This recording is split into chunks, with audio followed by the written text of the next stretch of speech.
Hey piano people, in today's tutorial I'm going to teach you the 4 secrets to 10x any fast run on the piano. Now it's likely that you have probably heard of 1 or 2 of these secrets, but unless you've had lessons from a really high level professional pianist, it's also likely that you're not quite getting these secrets correct. And in this video, if you stay until the end and apply exactly what I'm telling you, we're gonna fix that. Welcome to Ashley on Music Studio, where you are going to learn how to practice smarter, not harder. Let's dive in. We're going to be using Haydn's E-flat major sonata, the one that is Hob XVI 49, and we're going to be looking specifically at a cadenza in this piece. But I want you to know that everything that we're going to cover in this video is going to work for any fast run in any piece of music. This cadenza that we're going to be looking at comes at the end of the development section in this sonata, and I want you to just ignore all of the markings on the score right now. This is actually a working score that I used to learn this piece many years ago. But I'm going to tell you what all of those markings mean as we go through the video. The secret number 1 is fingering and patterns. Now, one of the most important parts of this secret is that you're going to set your fingering from the very beginning. Be consistent and don't change it. The more set in stone your fingering can be from the early stages of learning a piece, or in this case, a fast scale like run passage, the easier it's going to be, because if you're switching the fingering around, it's confusing your brain. So in the case of this run, here's the fingering you can see on the photo. And I want you to notice that I actually have every single finger number written in. And that's because I'm not going to leave it up to chance. I'm not going to improvise. I'm not going to assume that my brain can remember. I'm writing in every finger number so that I don't have to remember what I did from practice to practice to practice. Now, as you set your fingering, you want to be looking for patterns. You want to be making sure that the fingering makes sense with what comes before and with what comes after. So you'll notice that the first note of this cadenza with the little fermata over it is a 4. And that's partially because what I play before in the measure leading up to that is going to land me on that 4th finger. So I'm taking into account what comes before and also what comes after. Now, after you have your fingering set, you're going to look at the patterns. And you'll notice in my score that I have the notes grouped in a group of 16, a group of 10, a group of 10, and a group of 11. That's because melodically, this is what makes sense to me, and also patterns-wise, this is what makes sense. And when I say find the patterns, it honestly isn't a right or a wrong answer. It's what makes sense to your brain. So here I start on this fermata note, and then my brain hears this as like 16, or in other words, 2 groups of 8. So 1, 2, 3, 4, 5, 6, 7, 8, 1, 2, 3, 4, 5, 6, 7, 8. And then this is a group of 10. 1, 2, 3, 4, 5, 6, 7, 8, 9, 10. And then another group of 10. 1, 2, 3, 4, 5, 6, 7, 8, 9, 10. And then this last one is a group of 11. 1, 2, 3, 4, 5, 6, 7, 8, 9, 10, 11. And then the last 3 notes. 1, 2, 3. So when you are finding your patterns in whatever scale run you're learning, like I said, it's not right or wrong, it's just what makes sense. And if you listen to me play this faster, you can kind of hear how they are grouped together. So 1, 2, 3, 4, 5, 6, 7, 8, 9, 10, 11, 12, 34, 15, 16. 1, 2, 3, 4, 5, 6, 7, 8, 9, 10. 1, 2, 3, 4, 5, 6, 7, 8, 9, 10. 1, 2, 3, 4, 5, 6, 7, 8, 9, 10, 11. 1, 2, 3. Now, splitting them up into those patterns helps me make sense, because this top one is starting on a run, and then I have, which is actually a little theme that we hear throughout the piece. That's the second group. And then the start of the third group, also that little theme. And then the 4th group, the group of 11, is just this chromatic scale. So the pattern changes, and now we're just doing a chromatic scale.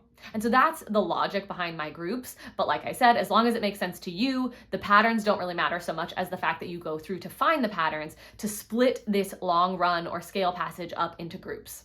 Now, if you're looking at a scale passage that's not a cadenza, you might split it up by beat. You might split it up by groups of beats. There are lots of different ways that you can do this. Again, no right or wrong, just make it make sense for you.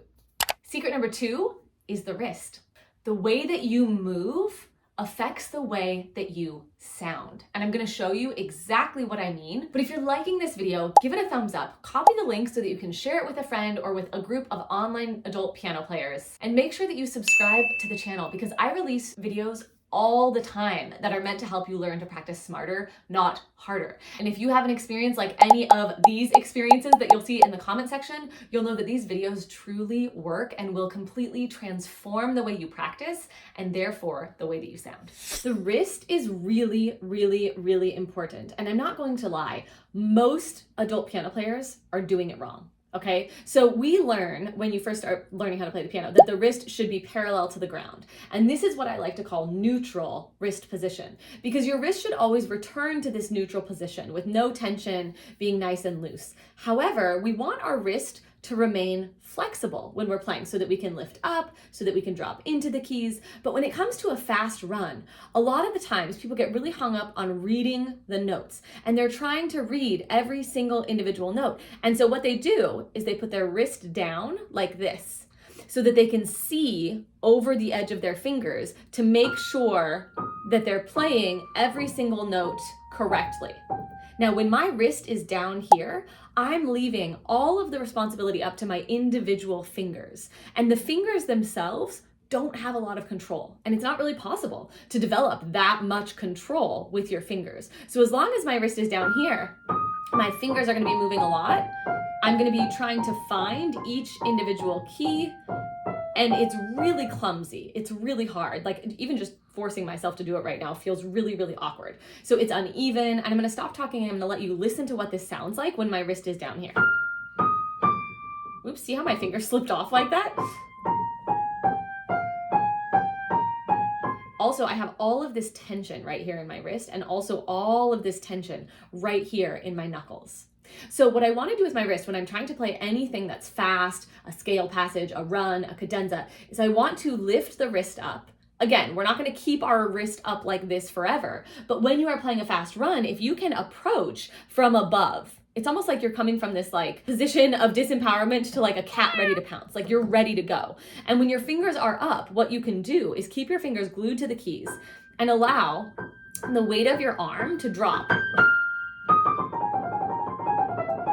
And it's so much less work for my fingers because they're already hovering over the keys. They're ready to go. So you want your wrist not to be down here, to be a little bit higher than neutral when you're playing the fast run. And then after the run, you'll return to neutral again. Now this leads us to secret number 3, which is fingers versus arm. So when you are playing with the fingers having a lot of movement, so your wrist is up now, you're in this proper hand position, but you're letting the fingers individually lift and try to find the notes, this will never get you speed or fluidity, okay? Because my fingers are flopping around and this is just a really tedious way to play, okay? And so what I want to do is I want to keep my fingers glued and rounded on the edge of the keys. And instead of letting the fingers individually lead, they're going to be staying glued to the keys, and it's actually going to be my arm that's guiding me up and down the piano. And if you're watching, I want you to just take one of your arms, even if you're not at the piano, and do this motion where you guide your elbow in front of, to the side, and notice what happens to your hand. Your hand naturally follows, right? Your hand naturally follows, and you don't have to move every individual finger in order to get your hand to follow. So when I'm playing a fast run, it's not about lifting these individual fingers like this. It's actually about keeping the fingers glued, go to the edge of the keys as much as possible, and let your elbow guide. So let's see that in action.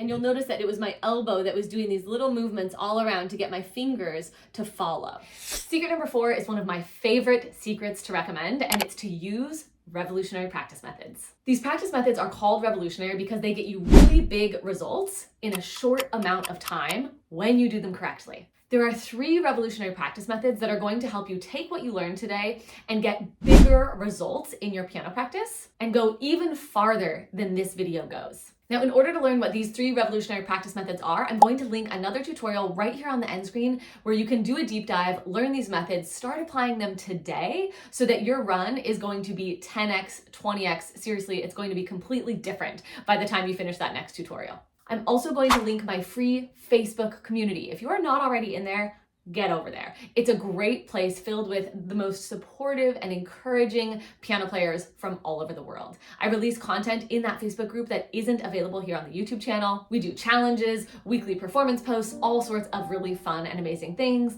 all meant to help you practice smarter, not harder. You can join that free Facebook community and grab the link to that next tutorial where you can learn about the 3 revolutionary practice methods right here on the end screen. Happy practicing.